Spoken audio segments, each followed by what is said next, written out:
Le sirop, un secret de fabrication bien gardé depuis 1912.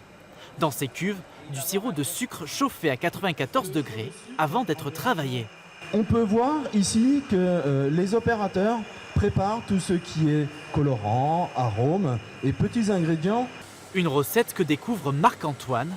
Pour ce sertisseur de diamants à Genève, cette visite est l'occasion d'en apprendre plus sur cet élixir qu'il consomme depuis son enfance. Maintenant j'ai 30 ans, mais Monin, il y a 20 ans, c'était pas grand comme ça. Il y avait juste la petite entreprise au centre-ville de Bourges. Et de voir ce que c'est devenu, c'est quand même grand.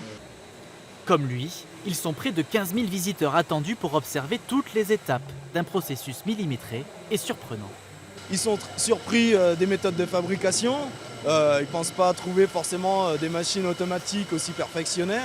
Et puis la qualité de nos contrôles qui est très importante.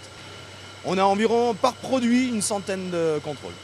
Ici, un carton de 6 bouteilles sort toutes les secondes de la chaîne de fabrication, 25 millions de bouteilles par an, un entrepôt de 16 000 palettes plein à craquer et qui nécessite une extension. Avec 25 millions d'euros d'investissement et une croissance à 2 chiffres, la marque Berrichonne a trouvé la clé pour conquérir 150 pays. La clé, c'est vraiment de s'adapter au profil et les goûts locaux. Donc pour ça, on a des experts boissons qui sont présents dans le monde entier et qui vont identifier les profils et les goûts spécifiques de chaque pays. Donc par exemple, en Allemagne, la fleur de sureau, qui est un profil très local. En Chine, on a le pandan, qui a aussi un goût très spécifique, proche du palais des Chinois. Voilà, donc c'est autant de spécificités qui font qu'on arrive à pénétrer chacun des marchés. Prochaine étape, le Botswana et le Zimbabwe pour exporter les quelques 150 parfums créés par le sirotier Berrichon.